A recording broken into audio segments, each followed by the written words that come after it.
Good morning. This is Sadi Phayet. Welcome to my channel. So, as you can see, I'm set up for my tarot channel to do some readings. And I, after prayer, I was inspired in talking to my children after I had a separate prayer with them.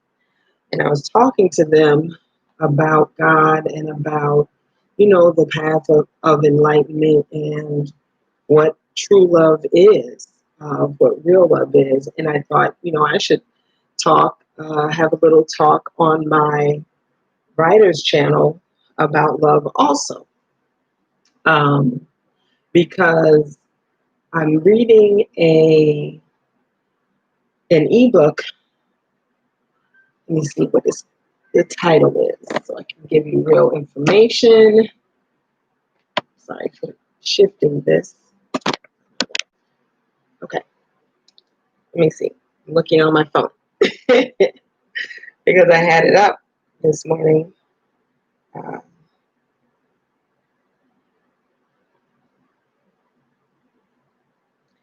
so it's called Secrets of Divine Love. And it's not what you think. Now, I thought it was because I've always been a spiritual person, and I've always loved God, like even in my pre-religion, because I wasn't raised in religion, I was raised in a movement.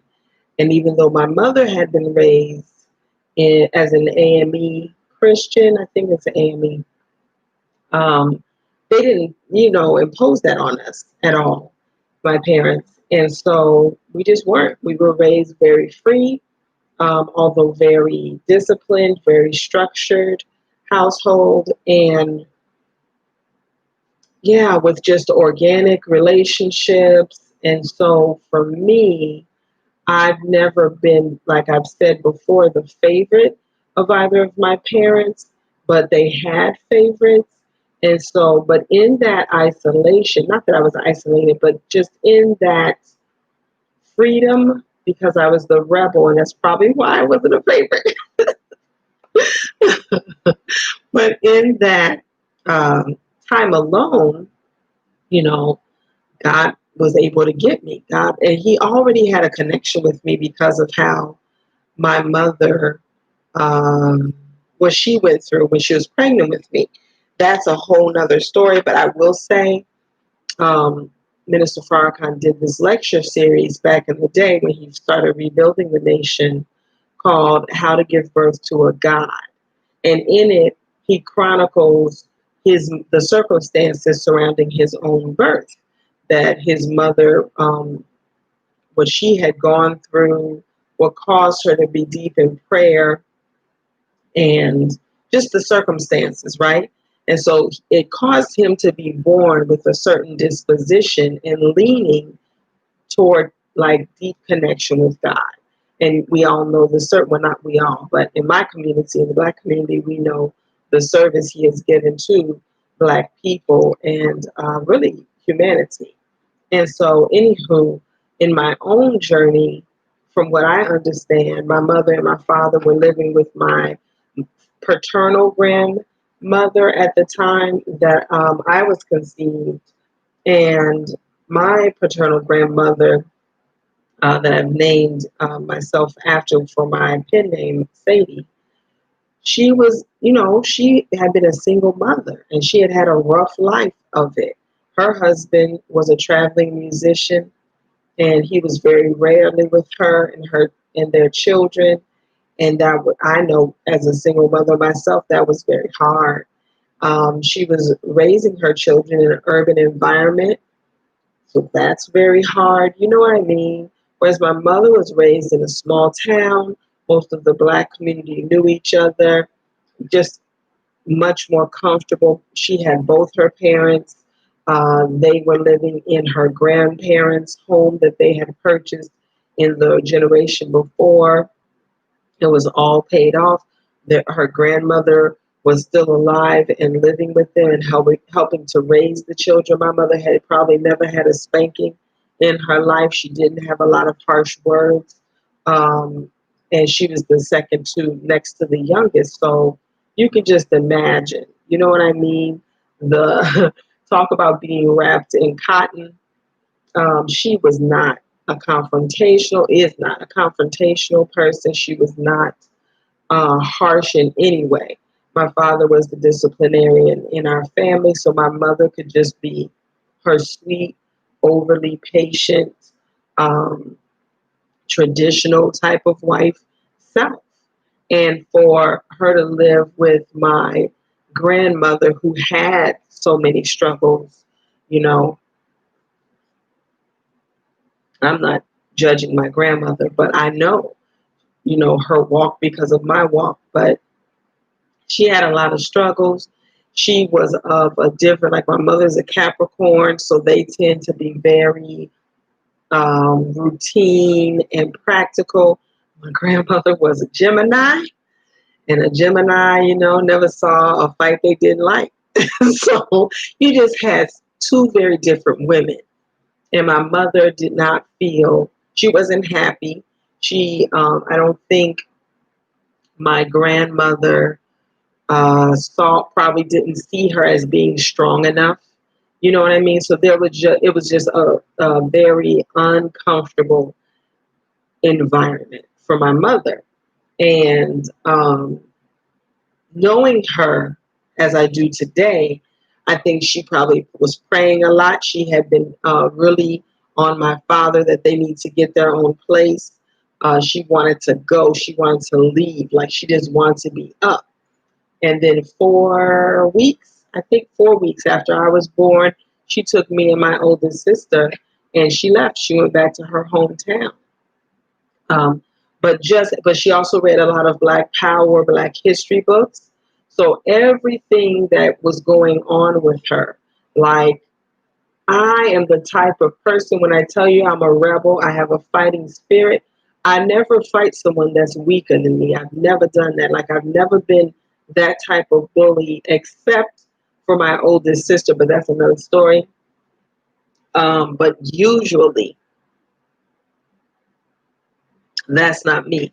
I only fight a real opponent, and even someone that has me is probably above me in the ability to fight. I take on like David and Goliath. I want the Goliath. That's the fight for me. You know what I mean? And it was probably because my mother wasn't fighting back verbally or in any way. She probably put all her energy into prayer, which when you pray, that's an inward turning, right? You're turning inward towards yourself, seeking God that is within us, for the God that is, the greater force and power and spirit of God. But I think what that did for me is that made me to know there's nobody bigger than me. It just made me very strong and have a very strong connection to God. And so um, when I got up for prayer this morning and I started reading the ebook about divine love, and how it's a seeking all my life, even in my childhood, I've been seeking God, just a deeper connection because I always had a connection with Him. I didn't understand it, so I was always looking to understand it as a child. You know, I would even do things like I had heard of people that went to church. There was a church in our neighborhood. So me and one of my friends, went to church one day, and still I'm looking to hear a certain thing because I already had discernment. I would disagree with my parents. If I knew that they were not right about a decision or something, if it wasn't fair, I did not agree with them, and they could not get me off of my independence of thought. And so I'm in the church looking at the preacher, listening to the preacher, looking at the people. I'm really sizing things up. And I never went back, but the only thing I think I heard that day was that Jesus walked, right? I don't know what that was about, but ever since then, because we were always walking long distances as children in our generation, and probably before that. And when I would walk from that moment on, it's like it was an experience spiritually for me. If there was any problem in my mind, I would just let it flow, and it would just come to resolution, solutions, and that's been the rest of my life that way. There was a young man, one of my neighbor's cousins, I think, who used to dress like the Chinese, and I, watched Bruce Lee. I loved Bruce Lee, and clearly he did too, because he would dress like that. Those flat Chinese slippers. He would wear those, and the rumor is that he studied martial arts really deep, and he would walk like from one end of Chicago to the other to get wherever it was he was going. He would walk, and when I saw that, every time I saw him, I would just stare at him. I would study him. I would try and see if he was on a journey with God, if there was something godly in what he was doing. And I just loved that. Like, I just loved it, right? I'm saying that for a reason. So when it came to, so that was my real love. My real love had to do with knowledge, not for intellectual purposes so that I could be, so smart or win in a debate, because I didn't talk a lot. Like, I didn't talk at all at school or with anybody outside of my family until I was 10 years old. I was very observant. I was in deep reflection and very observant always. And even now, uh, as a verbal person who is very confident, speaking publicly or anything, I still have moments where I'm just like Zen quiet, where I let my mind and my spirit sort things out. Like, I'm very spiritual, experientially, like organically, just this is my makeup. That's not something I got from religion. All I got from religion is a different methodology, learning that there's a way to pray that is not just about you're living in this spirit all the time that's always with you. It just brought it to a um a form, okay, where you say certain words, and it's a specific wording. It may, in some religions, excuse me, there are certain rituals. You might rub beads, count beads, say things, chant things over and over, like Hail Marys for Catholicism. You might, in Islam, there are certain steps to the prayer where you're in different positions for prayer. In Christianity, you have different prayers you pray before bed. I'm sorry, I do so many videos. um, yeah, before bed, before meals, for anything, right? So that's what I got out of religion. And then being in a community of people that seemed to be like minded. But here's where it became difficult. When it comes to love of people, that was always totally separate from my love and my relationship with God, because I was taught that we were supposed to help our people. So in my immature thinking, I'm thinking helping someone. I didn't think of someone's condition as harming me. Like, even like I said, I don't take on an opponent, even if it's just verbally, because I think I size up whether I can win. No, I'm holding my position. I have the right to my freedom, my position, and nobody's going to take me off of that. Nobody's going to take that away from me. So I didn't care about the size of the opponent, the knowledge of the opponent, or whatever. So I'm saying that to say I did not, I foolishly did not consider the condition of a person when it came to if I valued that person as a friend, if I was attracted to that person at, in a love connection. I didn't. All I considered, because my Love for myself, I knew would trump anything anybody else would try to do or would any game. I mean, I knew what game was. You know what I mean? I grew up around cousins that had plenty of game, that had women coming out their ears as teenagers. So, and they were all fine. Okay, and that's probably why I always chose fine men. Because I have a poem called My Men, and the first line of the poem is, my men have always been fine. Okay, that's all I required because I did not choose them for whatever program they were on. I chose them because I liked the way they looked, and if I liked their personality too, great, because I was not promiscuous most of my life. I um, God, I was a virgin till I was like maybe 23, 22 or 23.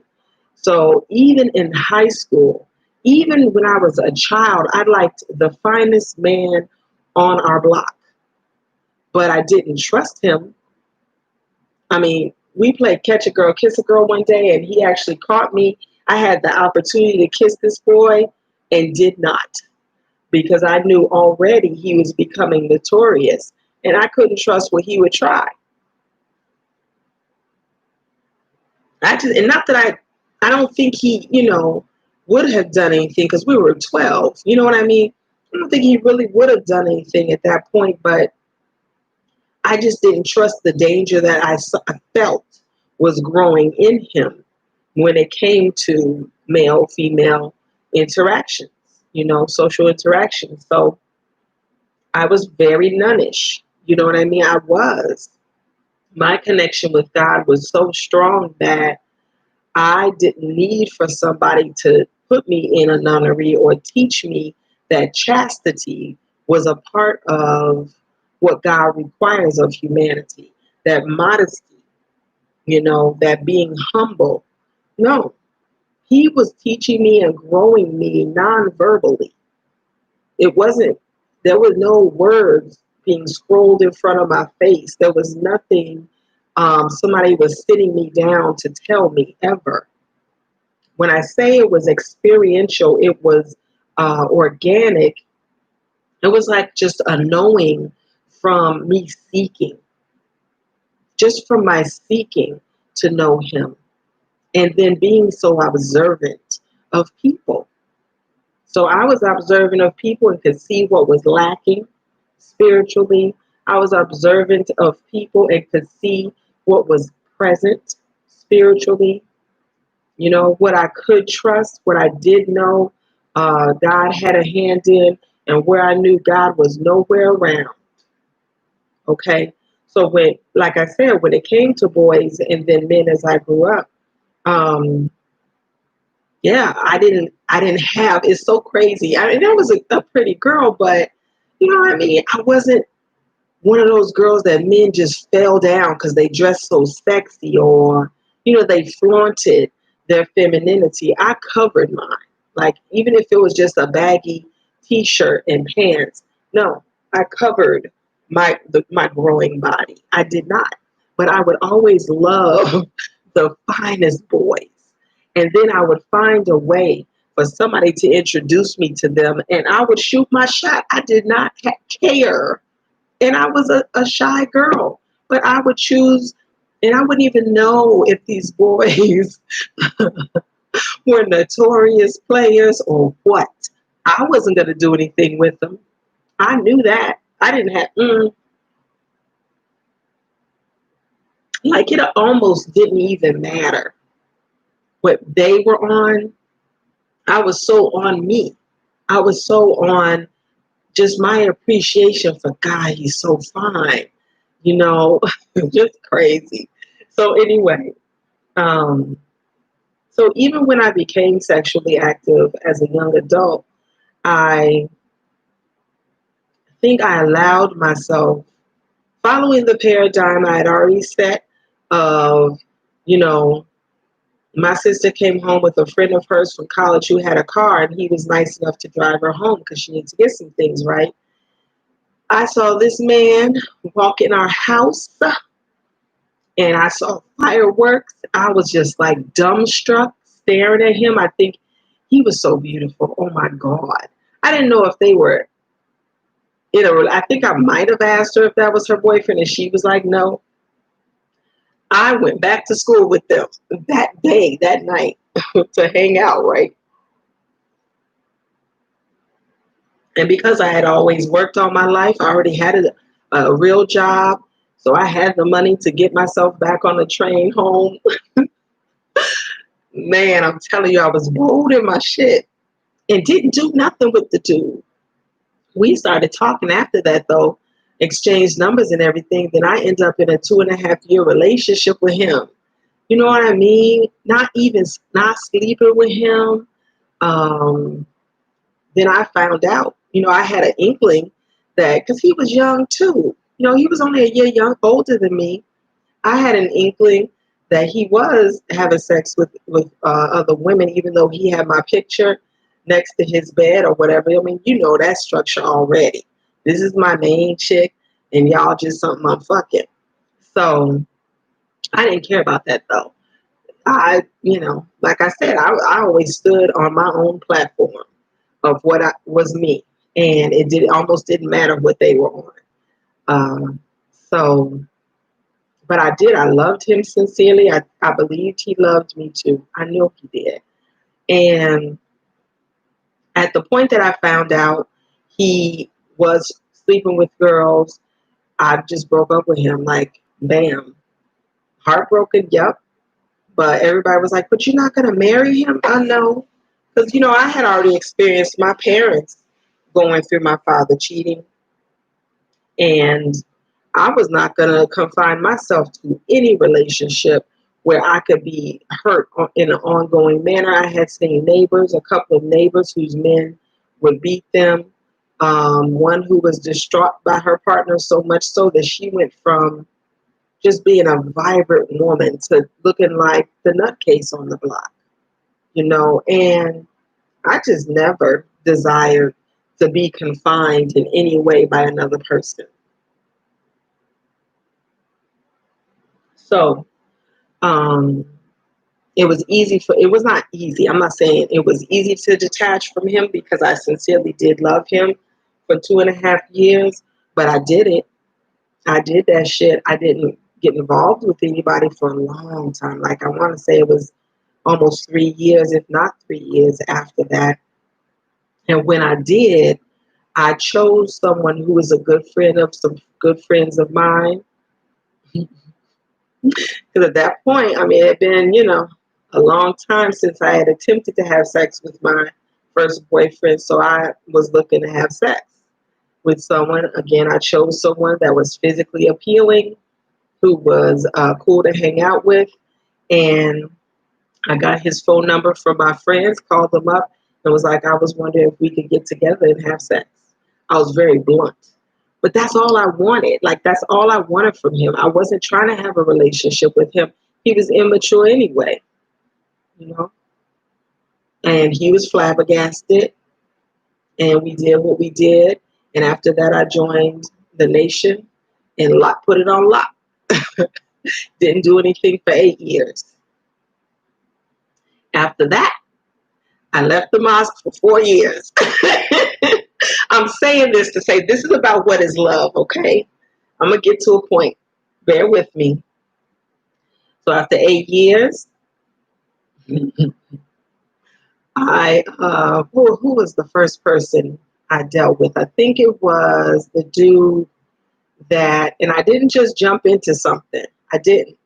I've never been like that. Like, I've never been wildly promiscuous. I've never just picked up some dude random in a club, walking down the street. No, I didn't do risky shit like that. But I was working a job for a .com company, and I was a manager of a group of data entry processors, and one of my co-managers and his brother, they were Mexican. And the younger one liked me. He had a little crush on me, and so he would always want to take me out to lunch and stuff.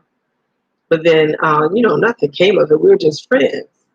And one day they hired a processor who was this big muscular dude, right, with tattoos and shit, and just fine as fuck. Just, oh my God.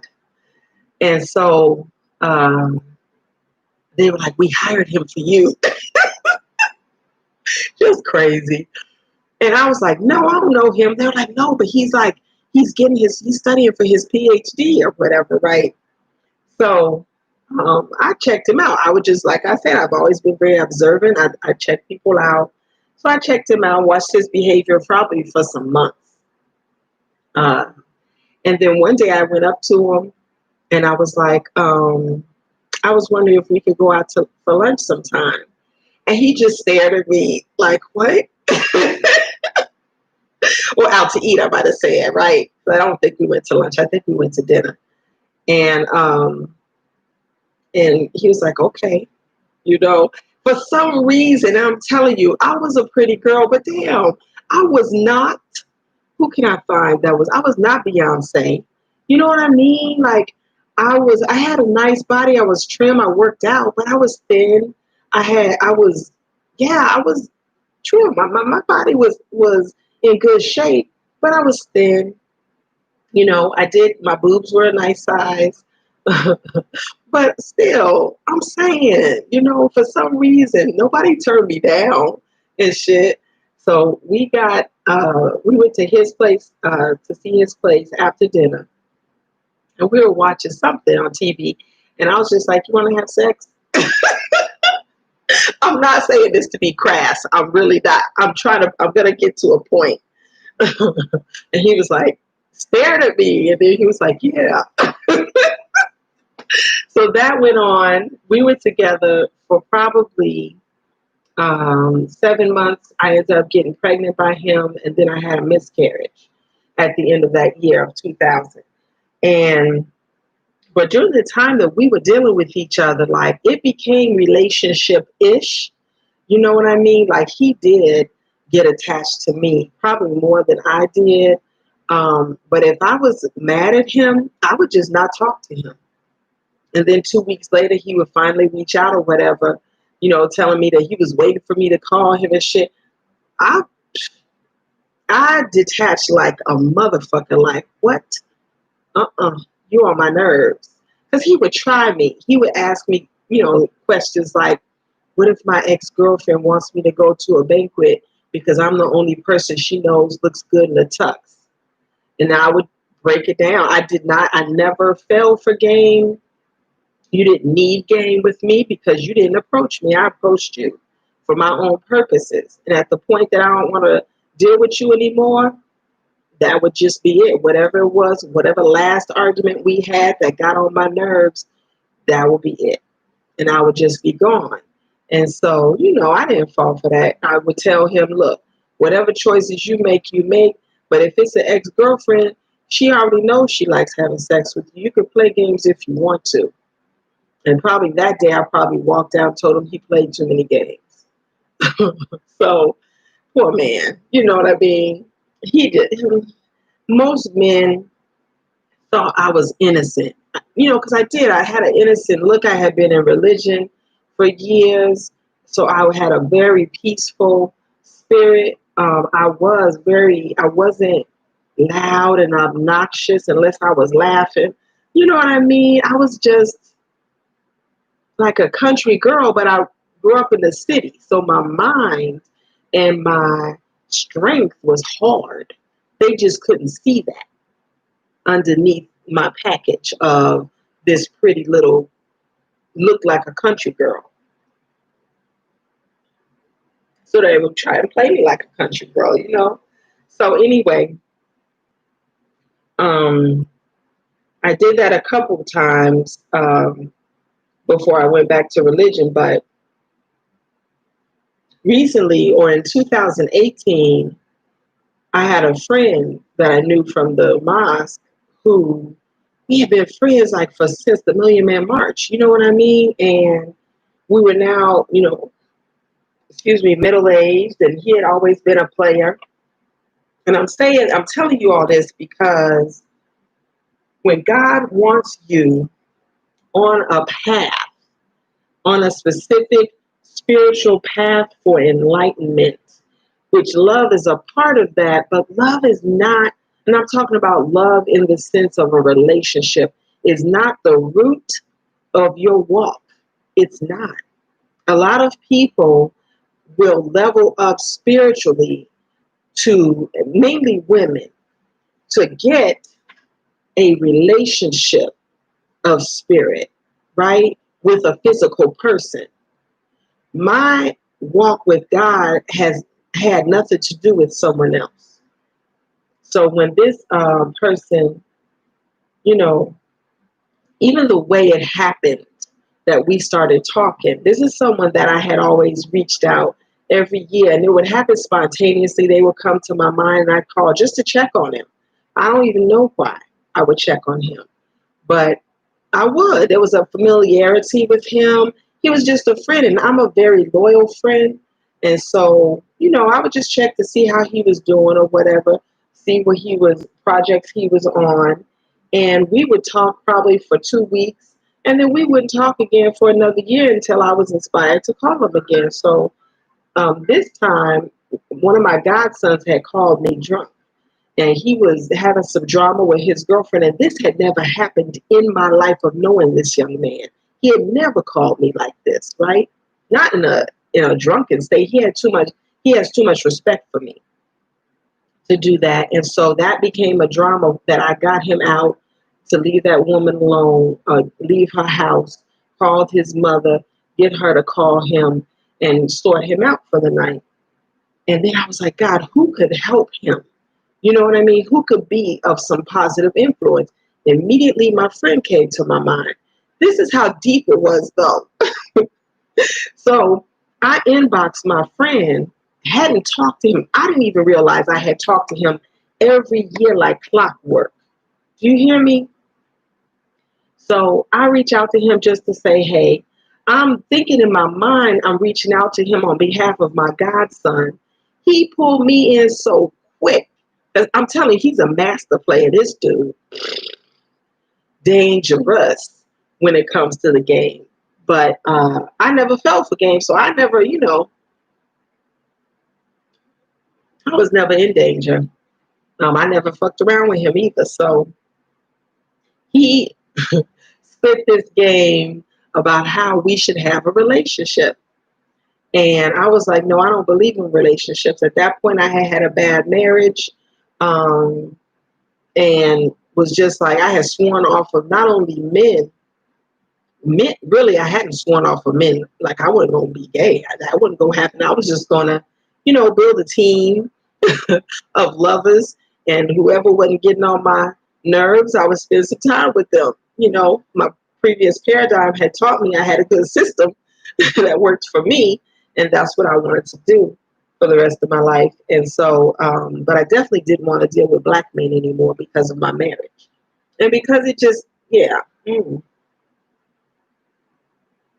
I think I figured because I had been raised so well in my community and in the movement and loving my people that it didn't seem to make sense to me. And I was attractive and well spoken and just intelligent because I came from two educated people, that I could not fathom why black men of the same decency were never interested in me, or at least they never approached me.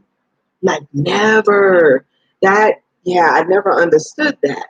But the ones that would always give me a chance were usually thuggish, but the kind of thuggish dudes that were transformational. Like the dude I dealt with that I had the miscarriage by, he was a PhD student. He had acquired a master's degree and was working toward a PhD.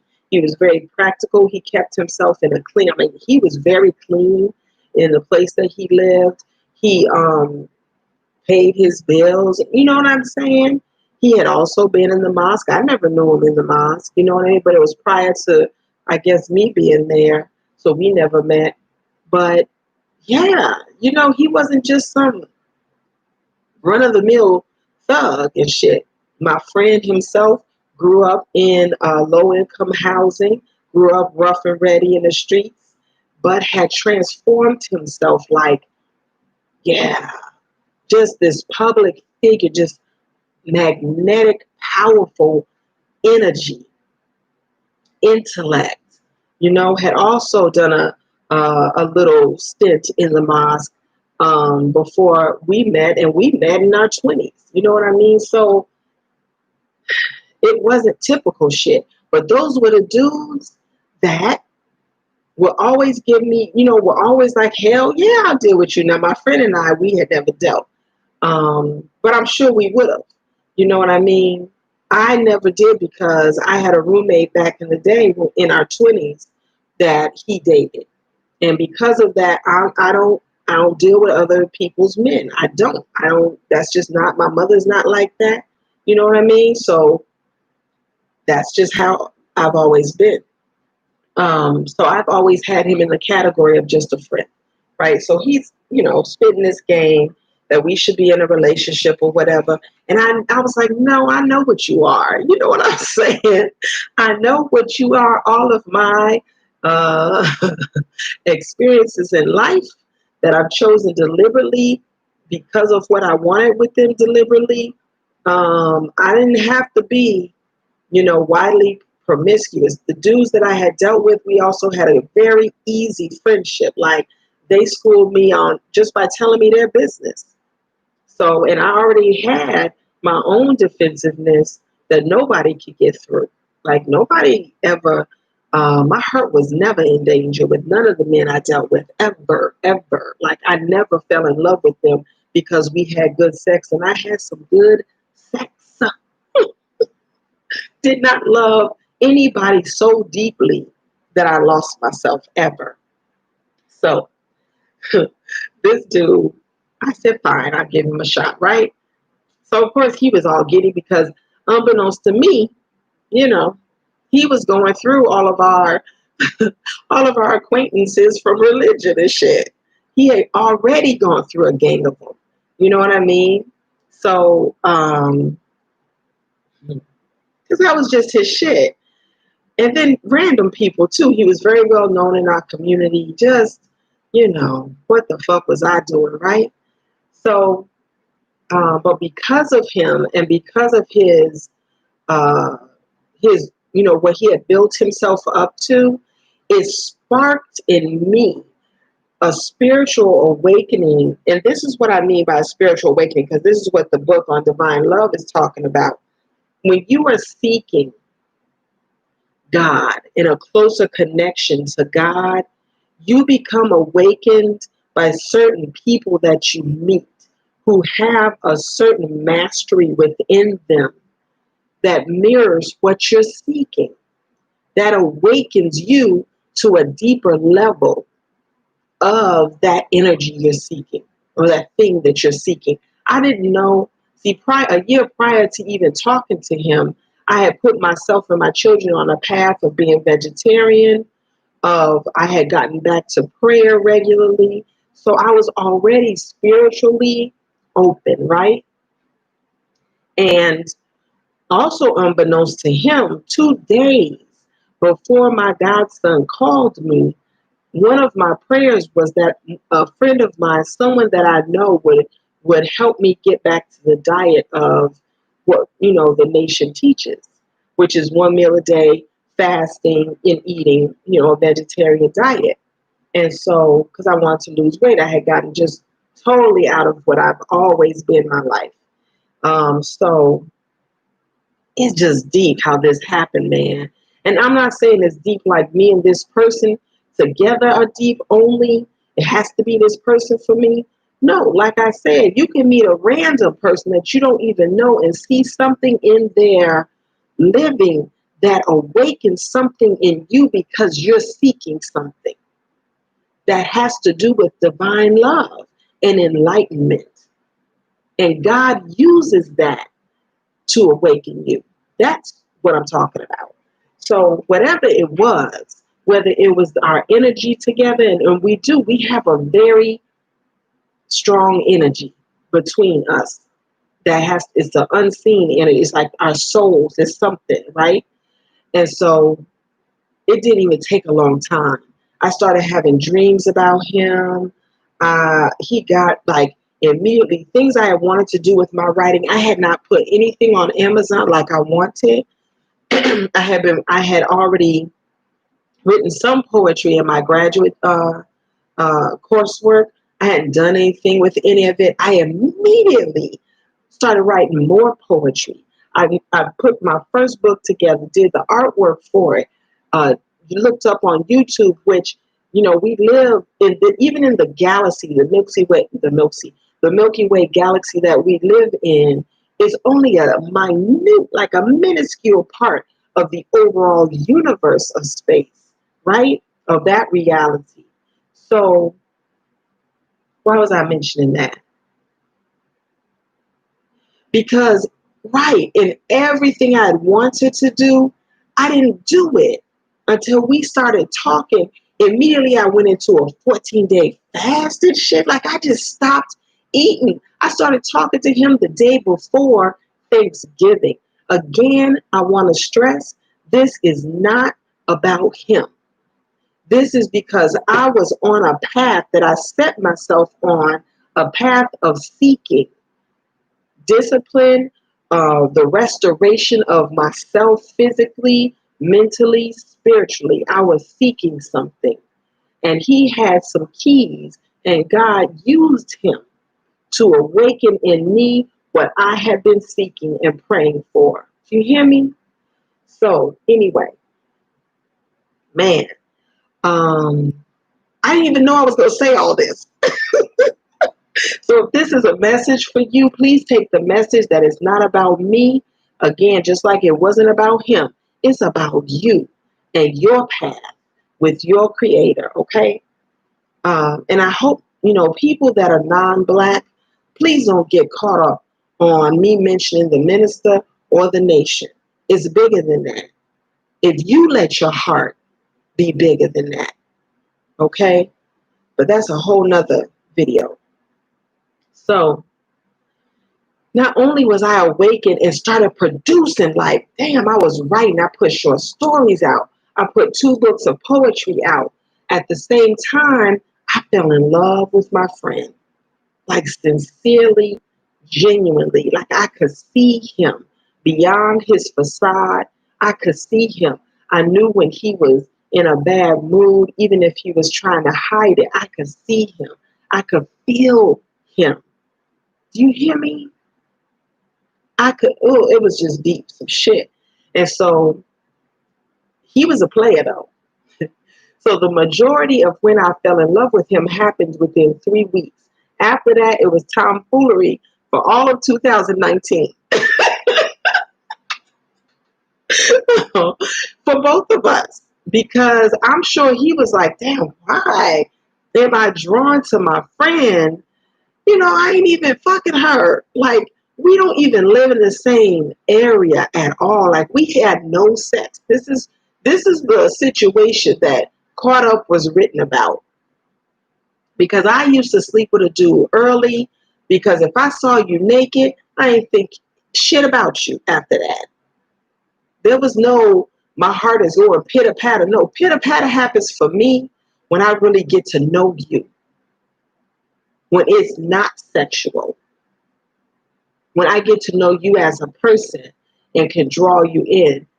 It had nothing to do with, if I sleep with you, you have very little chance of me falling in love with you unless we get to know each other and then we have sex and the shit is it's that shit, then I'm in trouble. Most likely. And that's only if I'm really digging you like that. You know what I mean? Because I could get to know you and don't feel nothing. I would never love you. I will never love you. I never will. I don't care how fine you are. I will only love you as much as I am naturally pulled towards loving you. Period. Period. And the first man that I loved, the one that came home with my sister, oh man, I loved that man. Like, there was something about us that was strong. Again, I only go where I am welcome. Like my heart only loves where there's something there that is just organically, God is there in that connection. But where God is not in a connection for me to love a person, you can forget it. It's going to be Tweety birds in my head. It's not, frogs riveting and shit. It's not going to happen. Stupid. So anyway, so, there was the back and forth. Then there was the whole thing of us being on each other's social media, and I'm seeing women throwing themselves at him on a daily, hourly and shit, and him picking up what they're throwing down. My feelings were hurt. I'm crying over this dude, really. And this is what it was, because that was some more awakenings and realizations. It wasn't that I was even crying over him. I was crying, and then it was reminding me of how my family had abandoned me when I went through the end of my marriage, how my religion had abandoned me, and that brought up that heartbreak. Like my heart was broken by my religion. My heart was broken by my family so thoroughly. And so when I would feel that heartbreak from him, or like he wouldn't talk to me, or I'm seeing he's giving time to all these women, and that would hurt me.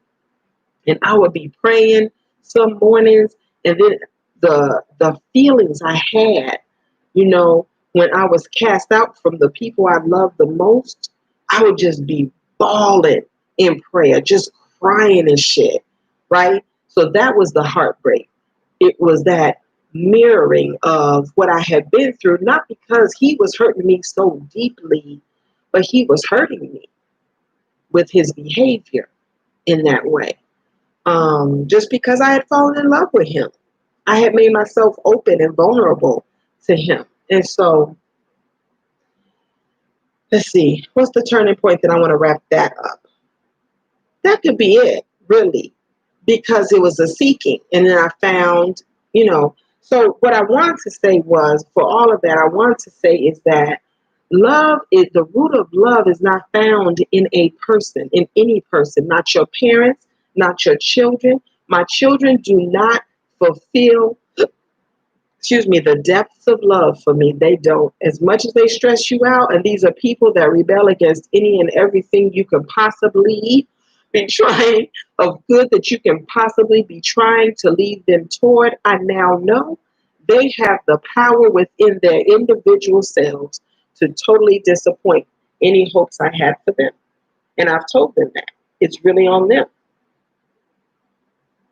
Does that mean I'm not going to continue to guide them? That does not mean that. They're my children. That's my responsibility and my duty as the messenger of God to them. I am the messenger of God in my house to my children. And that's how I serve them. I serve them along those lines, because that is the path. The true love is between you and God. And that's what I was telling them this morning. And this is what the book about divine love is about. When you're raised, and even in the religiosity, which is a surface, just a beginning of your love for God and your love relationship with God, is because it gives you the tools to interact with Him in prayer, in service to others, in devotion and discipline. Because what do we learn in most religions? We learn that the path of God is the straight and narrow, right?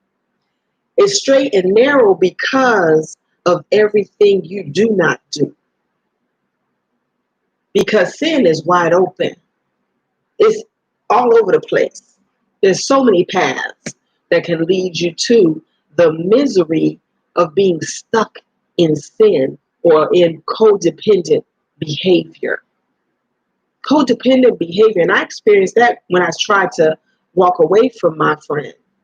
I realized, God, how did I become fucking codependent and shit? The fuck? But I didn't know. I had never been that way, not even with my parents. That had never been a part of my life, ever. There was nobody I could not leave in my entire life. but I probably needed to learn that lesson so I could help others. Because there's this movement on Facebook. I don't know if it's outside of Facebook, but on Facebook it's definitely a force. It's called twin flame. I don't know if any of you have ever heard of it. It's where people find out that they have a soulmate and then they become the highest, most evolved version of a stalker. I'm sorry. I'm sorry. That's a little offensive, but that's what it makes you do and shit. Like, you become so obsessed just because it's like, oh, this person is my soulmate?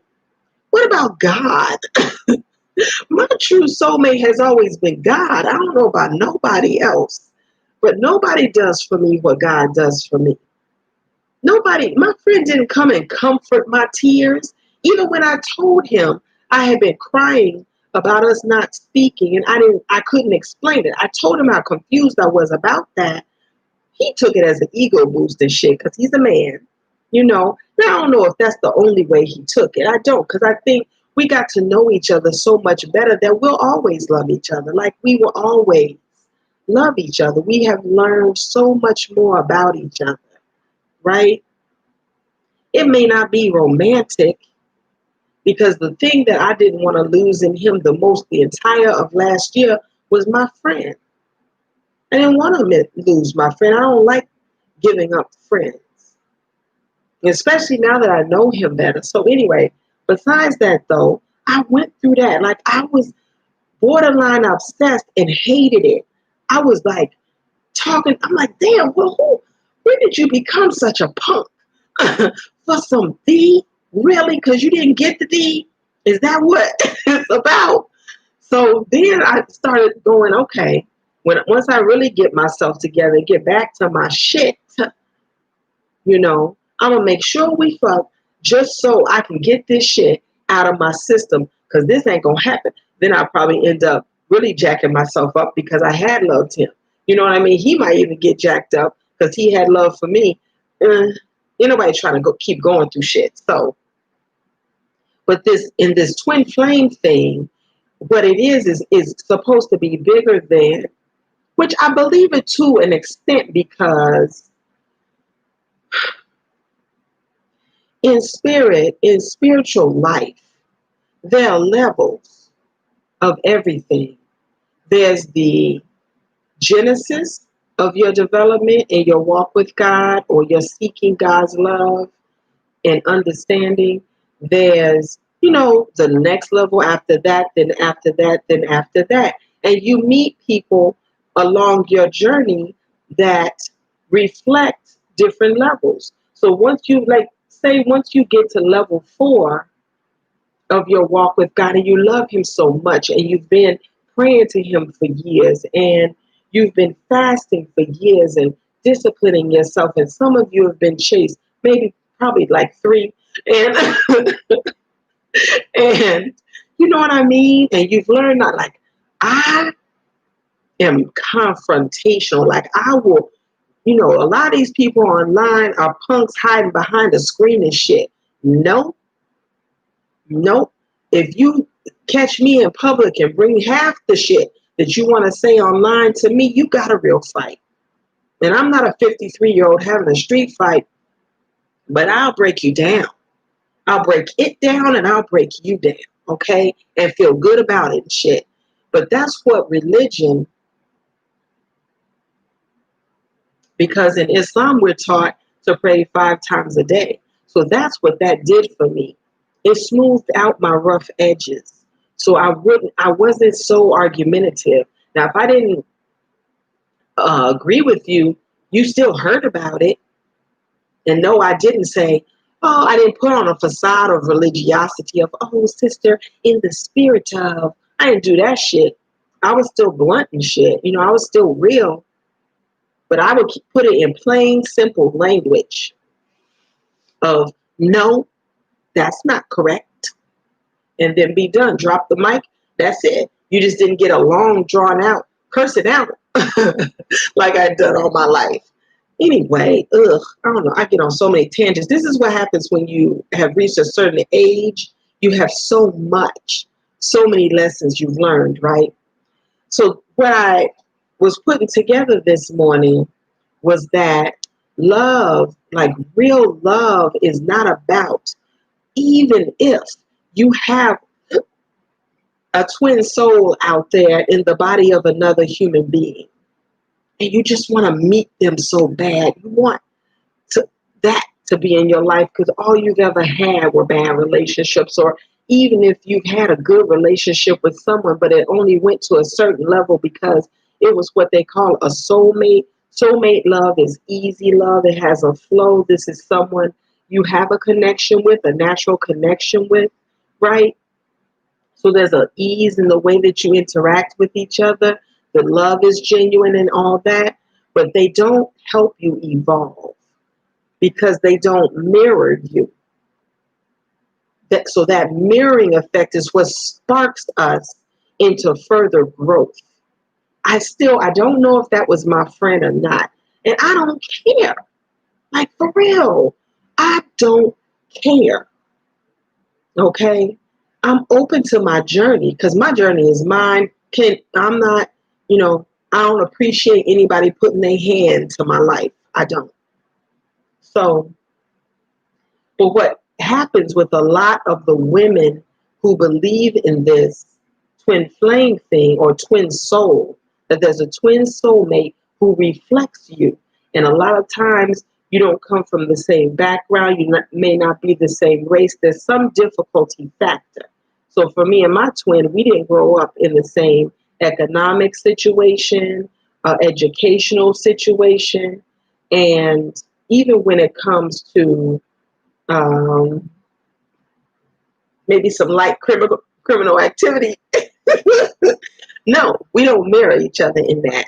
You know, it just so happens we came through the same religion, so that is a commonality. It just so happens we both love our people and community building, stuff like that. But even that surfaced because I grew up in the movement, so I've seen woman beaters in the movement. I've seen child molesters in the movement. I've seen women that will hunt married men in the movement. I've seen children that grow up whose parents are so busy in the movement that they're neglected and they fall victim to teenage pregnancy and drugs and alcohol and street violence and shit.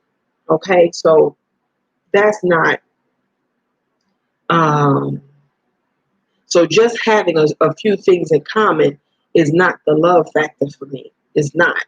There's a lot of people that do a lot of shit behind a religion, and we know that, behind a movement, behind any public life, politics or whatever, where there's a public persona, you don't know what the hell you're getting at home. So, anywho, this to me is a journey between me and God. I'm constantly seeking Him and more connection with Him. I'm looking to perfect that, not because I'm looking to meet a person. But if I'm destined, which I think I am destined since I had already given up on the whole thing, I do feel like because of my interaction with my friend that God opens me up to be able to love somebody so deeply, because it's a part of my destiny that I'm supposed to love someone deeply, okay? But that's not the root of it. That's not the root of the journey. There's this singer, Veronica Bozeman, I'm sure everybody knows, who has this song, What is Love? And I wanted to read her lyrics and make a point, and then I'm going to end this. But the bridge goes, what is love if you're not here with me? What is love if it's not guaranteed? What is love if it's just obsolete? What is love if you're not here no more? What is love if you're not really sure? What is love? What is love? To me, damn, love is abiding. Love is, God does not leave us. We leave God. We neglect God. We neglect our connection with Him, I should say. We neglect that connection. we and then we give what we get. Like even with my readings are, this is just a vehicle to enlighten and help people to be powerful in themselves. You know, really. I'm not trying to get a whole bunch of stuck people watching my readings. I'm not about being stuck. I'm not on stuck culture. So if you come to my readings and you're stuck on some shit, most likely I'm telling you how to get off of that shit. Even if it's somebody that you should love. If it's not working out, it's not working out. Let it go. Because most of the time, see, love is not holding on to somebody just because you're lonely, holding on to them because you love them so much. What if they got stuff they need to grow? What if they need to get and find their own journey of enlightenment? What if they need to be reconnected with their creator and they haven't been connected with their creator in a long time and they got issues they need to iron out between themselves and God so they can now seek his love and understand love and recalibrate how they live and the flow of that so they can grow, so they can actually be a partner for someone, not even if it's for you, not even if it's for me. Okay? It's deeper than that. It's deeper than that. Because when you were born, they were not in the womb with you. Even if energetically they have always been with you. That's the deep part about spiritual love. And the real truth of a twin soul that is actually spoken about in religious books. The deepest of knowledge does touch on that. But that cannot be your path. I'm on a path. I just want this dude. I just want this woman. Who is it? Where are they? And you obsessed with it. And the furthest away from it you could ever get. Because love is not obsession. It's not. Love is not codependency. Love is not random fucking around. Love is not abuse. He's troubled because he grew up this way and I just want to give him some love to heal him. Meanwhile, he's 2 days away from killing you. That's not love. That's not love. Sometimes the most magnetic people can draw you into their energy and you don't even know why you're stuck on them. But they give you the worst treatment while you're there and you can't let go because you don't even know that there's a problem with codependency that comes from toxicity. Toxic relationships make you stuck on them. Whether it's the woman whose body is so like big titties, big ass, small waist, pretty face, you know, pretty hair, pretty lips, pretty teeth, pretty feet. A mannequin stuck on that for some years and not even like her for anything but that. That's some stuck energy, dude. And be miserable. But the fuck is good. You know what I mean? Anytime you're with somebody because of codependency, like a woman, you know you look good, you know you draw your man in, but he got money and you need that money. So you run his pockets even if you do have love for him. But the bottom line is you need that money. So you run his pockets, but you still give him love. You give him all the sex he wants. You make whatever he asks of you, you do it for him in the way he wants you to do it for him. You make him feel love. You dote on him and everything. But at the end of the day, you still got to run those pockets too. That's codependency. That is not divine love. Because that's not what, your relationship with God is not transactional. You stop loving God if he don't give you the things you plead with him for. If you don't get nothing that you pray for, do you still love God? Probably not for some of us. I love God even at my worst. Even when I was at my lowest and felt ashamed to approach him, I still loved him. Can you love? Is there somebody you can love like that? Who is not harming you though? But maybe they just don't have a lot. They don't have pockets for you to run. You know what I'm saying? Or they live humbly and provide a humble living and the most decent person you've ever met. You know what I mean? But because they don't have a lot materially, you can't fuck with it. Okay. Whatever it is that stops us, it's a journey of enlightenment. Life, even if you're not a deeply spiritual person, it's a spiritual journey. This is a realm of activity.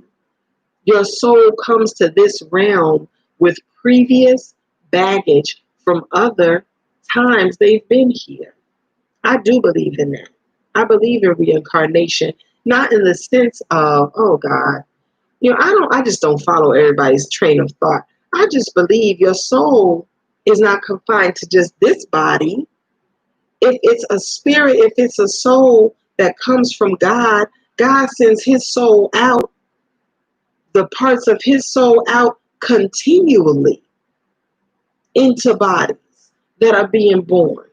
That's how you've been here before. Excuse me, that's how you've been here before.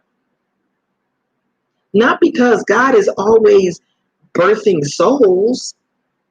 No, because God is the culmination of souls.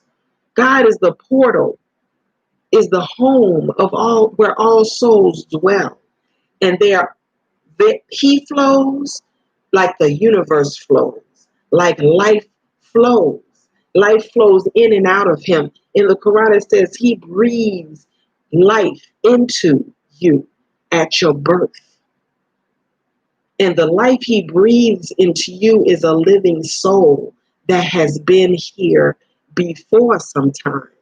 Sometimes not often, sometimes many times. That's a whole nother video. So I'm saying seek that you come from.